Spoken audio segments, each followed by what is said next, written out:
Thanks so much for giving me this opportunity to speak to you guys. The OPCAN is now, I've been hearing from Pam, I was going to say the OPAR Climate Action Network, about gardening. You guys learning about gardening with natives at home and in your HOAs. That's awesome. And this group is really, I've been really creeping on you. Your environmental efforts, especially with Climate Ready Park and moving the city to the benchmarks of the Paris Climate Accord. That's awesome. The goal of establishing 30% of OPark's land is green infrastructure and enforced park management. That's super. And you're offering free lessons already on how to incorporate native plants. So it's the last two of these that this presentation will speak to, but you guys look like you're already well on your way. So a little bit about me. I'm a retired high school social studies teacher, York Community High School. I did teach my first 2 years at OPRF. My husband and I live in Elmhurst. I was trained in Minneapolis with Pam in 2019, and within Climate Reality Project Chicago Metro Chapter, I'm mainly working with regenerative agriculture and agroforestry and the Farm Bill, as well as working on native gardens. I'm also an Oak Park River Forest alum, class of 79. I love Oak Park. You might be able to rope me in, I don't know. I still have family living in Oak Park, and I will be tabling at the Green Days at Oak Park Farmers Market again starting in June, and among others, in order to educate about the benefits of regenerative agriculture and native gardens.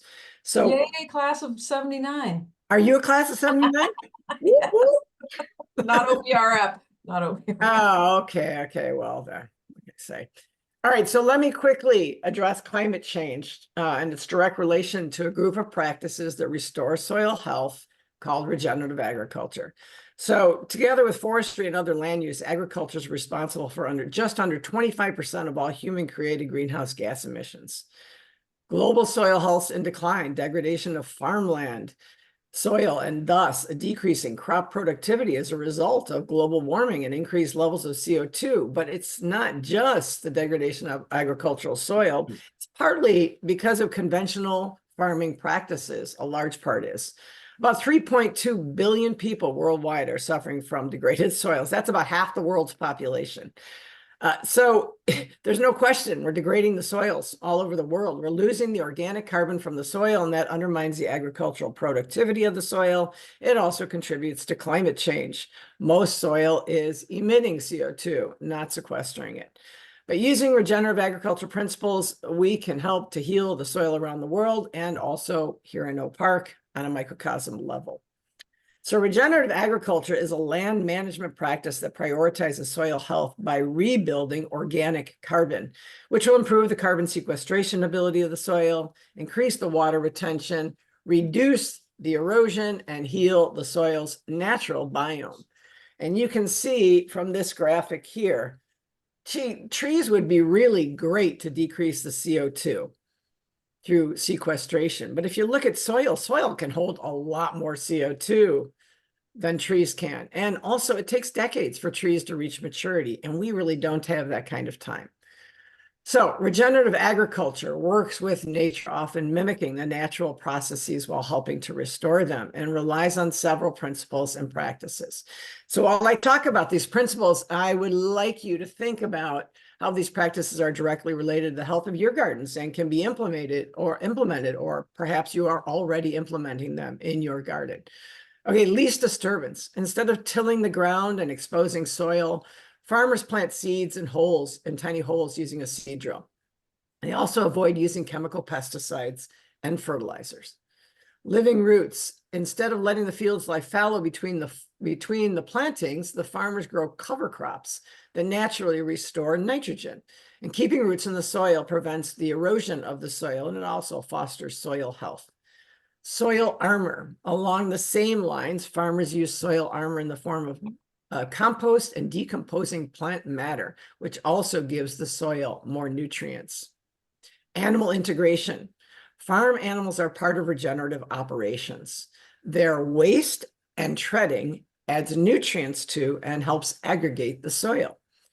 Increased biodiversity. Farmers vary crops to build biodiversity on land and underground. They also incorporate perennials, trees, and shrubs, which naturally keep the roots in the ground while also providing habitat for pollinators and other birds and insects and other wildlife. And finally, something that's not always mentioned, regenerative farmers tie their decisions to the natural context, considering the terrain, the climate, the weather, and ideal crops, which is something you'll need to do with putting in native gardens. Anybody want to shout out something that they do in the garden that supports one of these principles?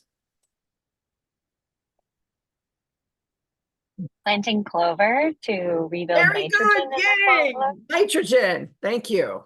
Awesome. Anything else? What do you do with your leaves in the fall? I leave them on the ground. Very good. There's your compost, your natural decomposing plant matter.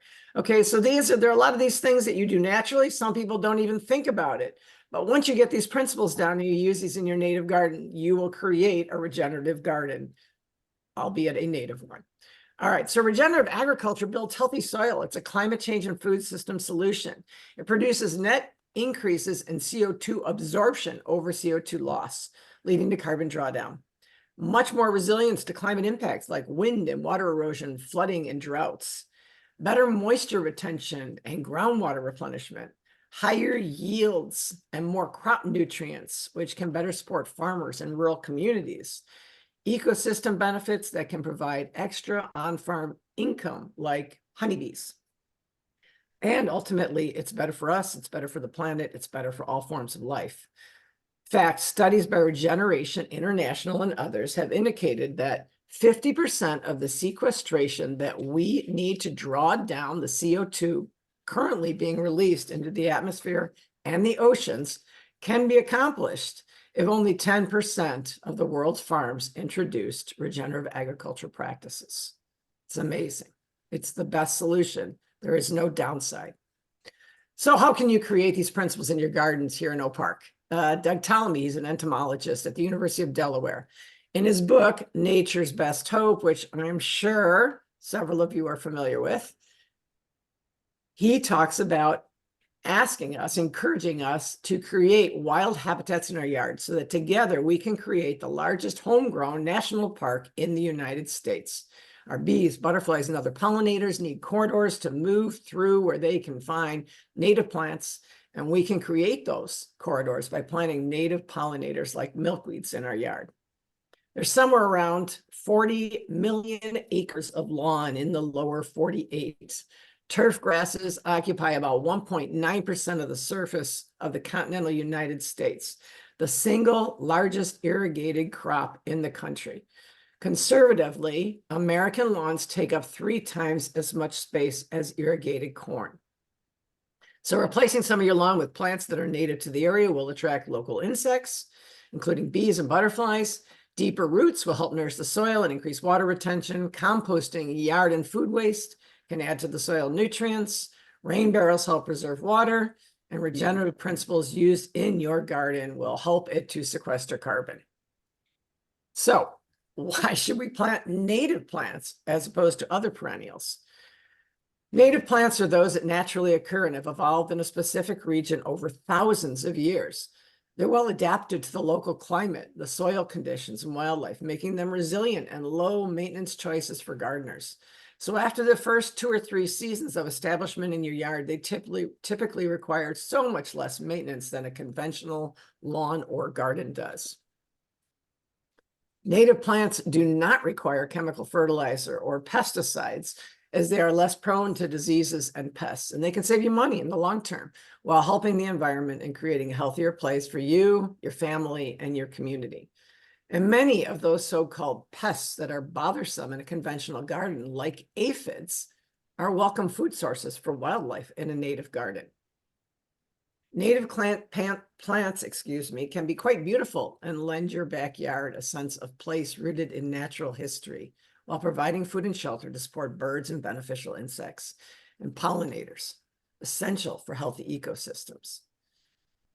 Keystone plants. Keystone species attract pollinators. Intentional use of native plants, which have formed symbiotic relationships with native wildlife over thousands of years, creates the most productive and sustainable wildlife habitat. While some plants play a singular role, or maybe limited types of wildlife. Others are essential to the life cycle of many species, and we call these keystone plants. They are unique to local food webs within ecoregions. Remove keystone plants and the diversity and abundance of many essential insect species, which 96% of terrestrial birds rely on for food sources, will be diminished. The ecosystem collapses in a similar way that the removal of the keystone of the Roman arch will trigger its demise. So, for example, research done by Doug Ptolemy has shown that native oak trees support about 500 species of caterpillars, whereas ginkgos, commonly planted landscape tree from Asia, host about 5 species of caterpillars. Put it in perspective, it takes over 6,000 caterpillars to raise one brood of chickadees. That's a pretty significant difference. So why are these root systems so incredibly important? Well, we see above the ground is typically only a third of the overall plant. Roots exist out of sight and can reach anywhere from 5 to 14 feet into the soil, except for big blue stem reaches closer to 30 feet. Yes, these extensive roots do absorb moisture and nutrients, but they do so much more. They play an important role in helping a plant grow, thrive, and improve the environment around them. They also anchor the plant in the soil as the plants reach up for the sunlight. They store excess food for future needs underground. They nourish the soil by dying and regrowing new roots each year, which builds up the topsoil. They fix nitrogen in the soil, like legumes, and clover. They increase bioproductivity by absorbing and holding toxins and heavy metals and carbon sequestration. And they prevent erosion because the fibrous roots hold the soil and absorb more runoff, as in a rain garden. And can you see on the very far left of this chart here, that is basically traditional turf grass. On a good day, it'll have 3-inch long roots. It is nothing compared to native plants. So underneath a beautiful lawn is dirt. It's not soil because it's dead. Everything else has been killed to allow the grass to grow. Native plants provide corridors, natural corridors, enabling species to move in naturalized areas. Most native bees have a range of about 750 meters. So the goal is to connect the properties that are no farther apart than that establish pollinator-friendly habitat and food sources for bees, butterflies, hummingbirds, and other pollinating insects and wildlife. So while I've been working really hard to add natives to my yard over the last several years, it's only with the addition of some natives to a few of my neighbors' yards over the last year that I am really starting to see an increase in the number of pollinators that are coming to my garden, because now there's a bridge to the prairie path that's a little bit more than a block away from my home. Native plant gardens prevent the spread of invasive plant species which disrupt plant communities or ecosystems.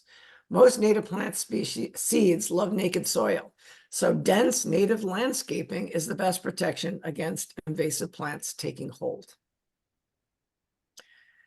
Okay, nationwide, there's more than 70 million people who live in communities governed by HOAs.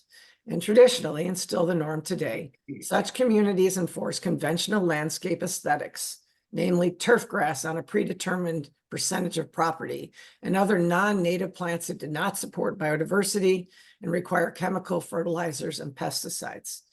Even scarier, landscapers are often providing beautiful species which are actually invasive and lead to a decrease in what little biodiversity existed through species such as the Callery pear, that's Elmhurst's big, beautiful tree, and butterfly bush, and also burning bush. So what can you do? Well, here are a couple things you can do to make it easier to persuade your HOA to allow for landscaping. Get pictures of native gardens to show them how incredibly attractive they can be.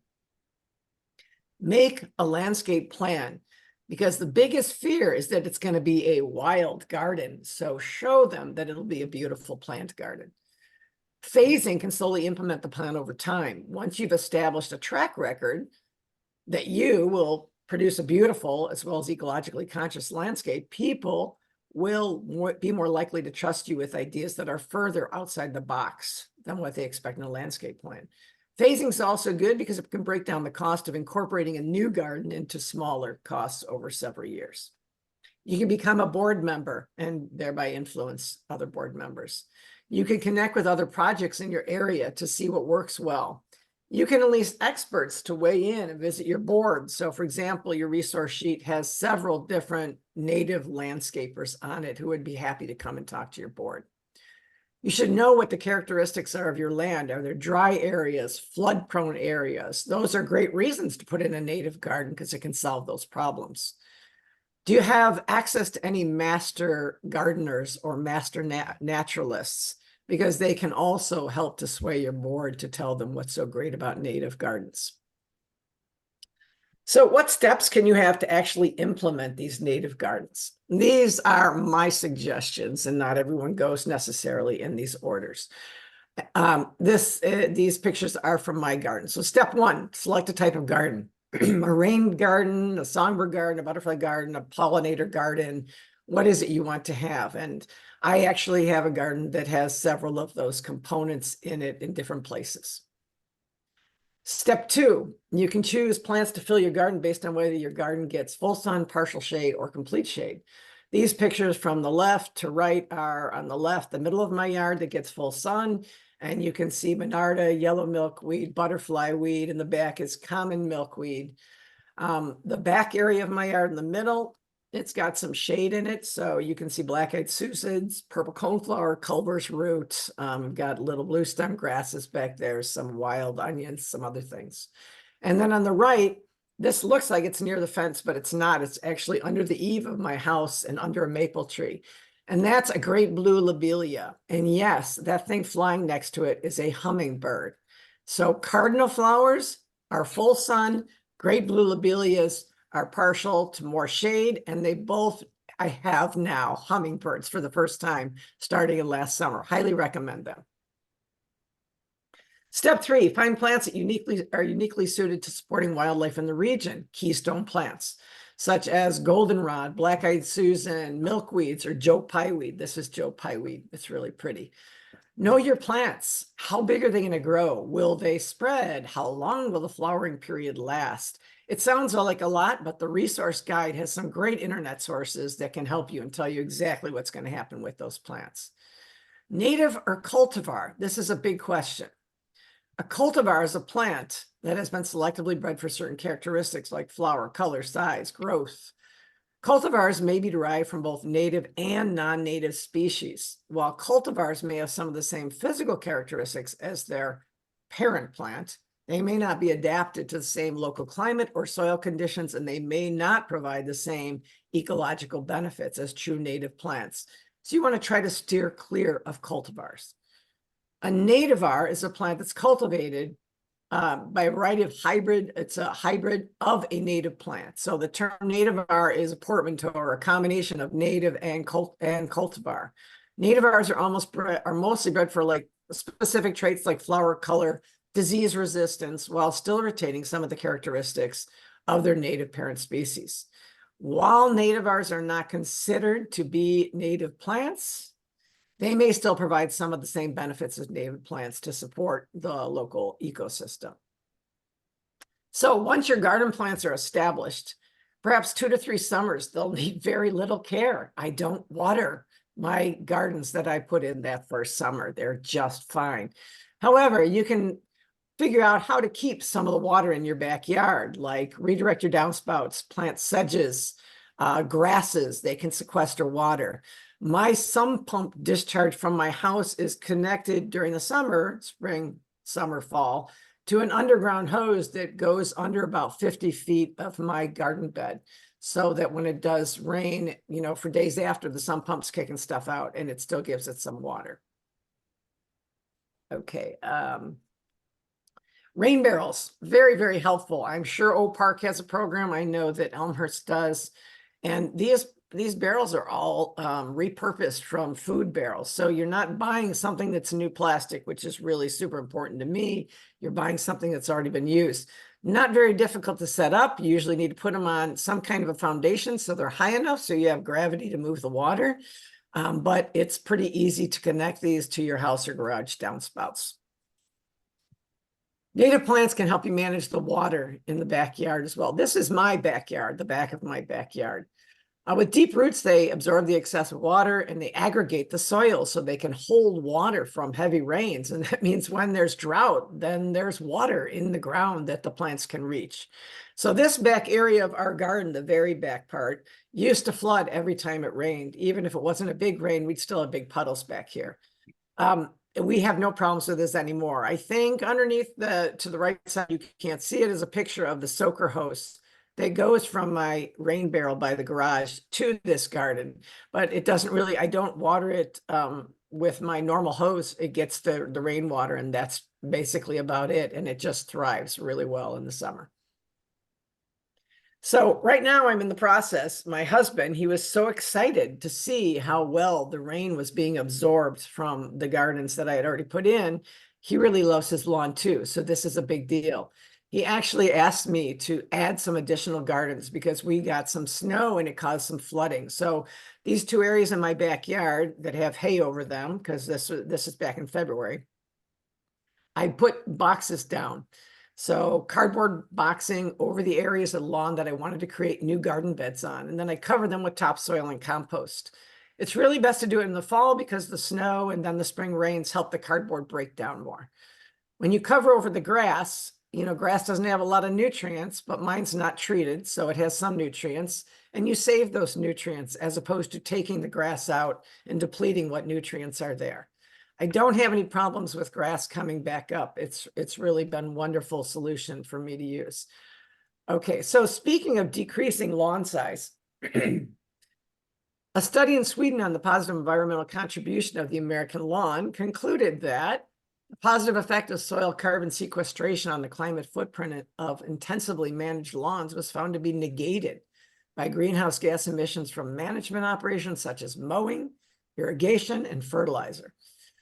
The short, uniform lawn, through its monoculture intensively managed landscapes, has dislodged the majority of native zonal plant communities in urban environments. In the US, quintessential image of a perfect lawn is often a well-maintained, lush, green turf. These lawns, they're traditionally seen as symbols of beauty and elegance. However, this widespread admiration and mass, so let's talk about reality, that the environmental impact of these green expanses have decreased biodiversity while also pouring chemicals into our watershed. So what you can do is you can reduce the size of your lawn. You can cut back on chemical treatments. You can mow and water for healthy grass and less often. Yay, no mow May. That's my yard right there for no mow May. You can aerate and add a thin layer of compost and treat just the problem areas, not the entire lawn. You can also add bluebells and clover to deepen the roots or other varieties of grasses to add nutrition. Because what we see in a lawn is not of any value to wildlife, and it provides very little benefit to the soil. So I hope this information, in addition to the resource guide, will be beneficial to you in creating your native gardens at home and in HOAs to help restore soil health, create a bountiful home for pollinators, sequester carbon, and aid in the healing of the earth and help to move Oak Park toward a greener future. Any questions I can answer? I will. Yeah, thank you very much, Patty, for that. I think we have about a few minutes for some questions. Very helpful, and thank you for, excuse me, taking the time to talk with us about this. Does anybody have any specific questions for Patty? Wendy? Can you hear me? Yep. Yeah, we have, I live in a condo building with very, very narrow beds that are sandwiched between a masonry wall and a sidewalk.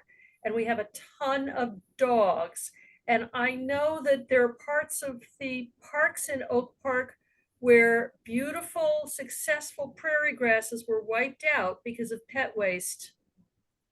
What is there any hope for prairie type gardens, sustainable gardening in areas that have heavy trafficking from dogs? I think you can. The problem with grasses is they're just so soft and lovely. So plant something that's not so soft and lovely, like purple coneflowers and black-eyed Susans, because They have little teeny thistles along their stems. It's not something dogs would go into and make problems with.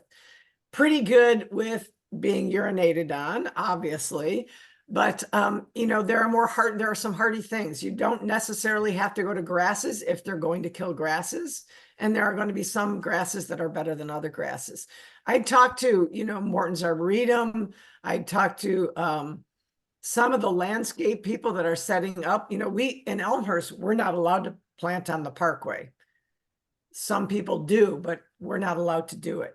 So that there are a lot of people that are doing it, and they're putting in these plants. And yes, dogs are going into them, but they're managing still to survive. They're pretty darn hardy. Yeah, I think Westcook Wild Ones sale is coming up, Wendy. You could definitely go on their website and just put an inquiry on the website as You know, well. Wild Ones is definitely a great place to ask, you know, about that. I would also talk to maybe Lures, especially Jim at Lures, because he came from Pioneer Garden and Feed in Villa Park, and he's awesome. But there's also a couple of gardens in Chicago, like Gethsemane is a garden store, and it's in the city. And so they're used to dealing with city hedges, and they are allowed to grow on their parkway. Thank Quick you. comment, Patty. I think you mentioned you were going to Green Days at the Oak Park Farmers Market. Yeah, I do. I've done that the last couple of years. Yeah, the Green Days are actually May 18th and May 25th. If Yep. you want to make a note of that on your Oh, calendar. I've got them in my calendar already because I've It's got not in about June. 5. Yeah, Okay. May. June is the beginning of Elmhurst, June 6th, I think. Sorry about that. One other thing I should add is HOAs, I would definitely come at it with a plan. And some of those sites I've given you, you can do a plan from them. But if you're doing it at home, it's kind of you're playing. It's kind of a mistake. So I'm going to share something really quickly with you. What I was going to show you is I have a garden plan that I do. So it's just a Google document. And I've put in pictures of where all my flowers are. And I've put in pictures of what the garden looks like as it moves forward. So I know, whoa, I had something planted there and it didn't come up. Or wow, I went along the prairie path because I live right off the prairie path in Fullersburg Woods, and I picked some things to plant. And one of those was goldenrod.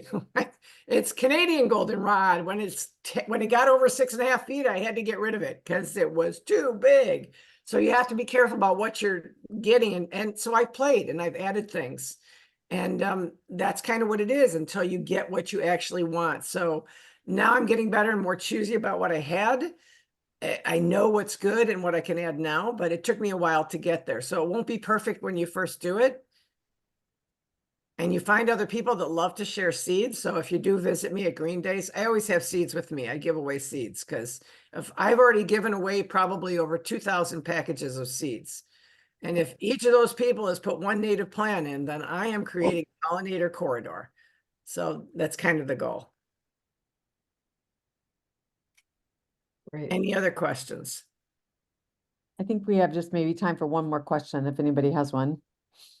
And if, you know, anybody's welcome to come to my yard. Well, and Susan also, I just got red stem just put in a bunch of new plants in my front yard today, although it is supposed to freeze.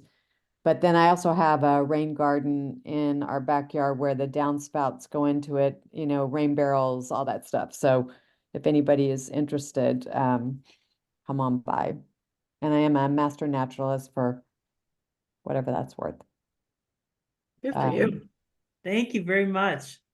Yeah, thank you. Really Patty. appreciate it, Patty. You are Yeah, so thanks welcome. for coming, Patty. Glad to meet with you all. If you have any more questions, you can send them to me via Pam. She knows where I am. All right. Thank you. Great. Thank Thanks. you so much.